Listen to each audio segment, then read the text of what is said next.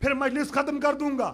تاریخ کہتی ہے کہ جنازہ تیار کیا, چاہتے ہیں کہ نبی کے پہلو میں حسن کو دفن کر دیں, مگر ظالموں نے, نبی کا کلمہ پڑھنے والوں نے نبی کے نواسے کو دفن نہیں ہونے دیا.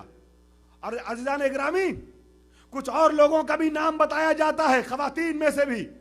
یہ لوگ آمادہ ہو گئے حسین سے لڑائی کے لیے, اور نیزے اور تیر لے کر کے آ گئے. اور تاریخ یہ کہتی ہے جنازہ حسن کا جو رکھا تھا نا, اس پہ تیر برسائے گئے. میرا حسین بار بار کہہ رہا ہے خدا کے لیے تیر نہ برساؤ, خدا کے لیے تیر نہ برساؤ. میں اپنے بھائی کو لے کے جا رہا ہوں, مگر نبی کے پہلو میں دفن نہیں ہونے دیا گیا.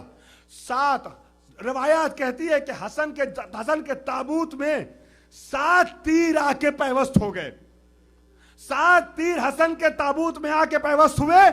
یہ خبر گھر میں زینب کو مل گئی. جیسے ہی زینب کو پتا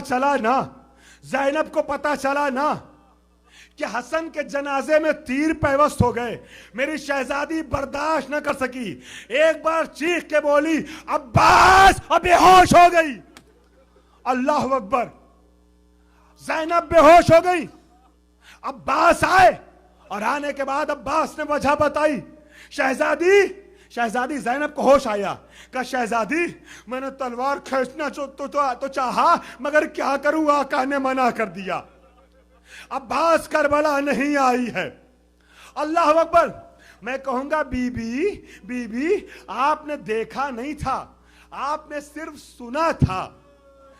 سنا تھا کہ حسن کے جنازے میں تیر پیوست ہو گئے, اور آپ برداشت نہ کر سکی, بے ہوش ہو گئی. ارے کربلا میں حسین کو تیروں کے درمیان کیسے دیکھا, وہ جگر کہاں سے لائی. اجرکم اللہ. آپ کی آواز گریہ بلند ہو گئی. ایک جملہ پڑھ رہا ہوں. تاریخ کہتی ہے کہ حسین جب یہ آواز سن چکے, اے نفس مطمئنہ پلٹا, جوہر صبر دکھا دے, اور حسین نے کھچی ہوئی تلوار نیام میں رکھا نا, تو ہر طرف سے تیر بارانی شروع ہوئی, اینٹ اور پتھر برسائے گئے, نیزوں اور تلواروں سے حملہ ہوا. اور میرا آقا ہر طرف سے تیروں کے درمیان ہے. حسین میرا آقا تیروں سے چھلنی بدن پشت فرس پہ ڈگمگا رہا ہے. علماء کہتے ہیں, خطبہ کہتے ہیں کہ حسین ڈگمگا رہے ہیں, کبھی ادھر کبھی ادھر. مگر عزاداروں ایک جملہ کہنا چاہوں گا, یہ حسین پشت فرس پہ ڈگمگا نہیں رہے ہیں. روایت کے الفاظ ہیں, قیامت کی منزل پہ لے آیا آپ کو. روایت کے الفاظ ہیں کہ جب فاطمہ زہرا دنیا سے رخصت ہونے لگی نا, آخری منزل ہے عزاداروں, جب فاطمہ زہرا دنیا سے رخصت ہونے لگی, جناب امام علی نے جنازہ تیار کر دیا, اور بچوں سے کہا بچوں آؤ دیدار آخر کر لو. زینب ام کلثوم نے دیدار کر لیا, آواز دی بیٹا حسن آؤ تم بھی دیکھ لو. امام حسن آتے ہیں, ماں کا دیدار کرتے ہیں, کہا حسین تم بھی آ جاؤ, مگر حسین قریب نہیں آتے. اللہ اکبر. جب علی نے ایک جملہ کہا, حسین کیا ماں کا دیدار نہ کرو گے, ہم جنازہ اٹھا رہے ہیں, یہ کہہ کے تابوت کی طرف بڑھے. اللہ اکبر. عزادارو, مصائب زہرا اور حسین کا جملہ جب بھی کوئی خطیب پڑھتا ہے تو سننے والوں کی آنکھوں میں آنسو آتا ہے. اللہ اکبر. جیسی علی نے جملہ کہا تابوت اٹھا رہے ہیں, دوڑے ہوئے حسین قریب آئے, اور آنے کے بعد تابوت کے سرانے نہیں بلکہ پائنتی آ کے کھڑے ہو گئے, اور کہتے ہیں اماں کیا مرنے کے بعد محبت پہ کمی آ جاتی ہے؟ اماں کیا کبھی ایسا ہوا ہے کہ حسین آیا ہو اور آپ نے گلے سے نہ لگایا ہو؟ اجرکم اللہ. عزادارو, بس یہ کہنا تھا کہ بندھا ایک کفن ٹوٹے, آواز سیدہ آئی, آ میرے لال سینے سے لگ جا. حسین ماں کے سینے سے لپٹے, جبریل امین آ گئے, علی فاطمہ سے حسین کو الگ کر لیجئے ورنہ قیامت آ جائے گی. کیا ہو گیا کہ اس منظر کو دیکھ کے جنت میں نبی گریہ کنا ہے, نبی کو روتا دیکھ کر کے صف انبیاء اور ملائکہ میں تلاطم برپا ہے.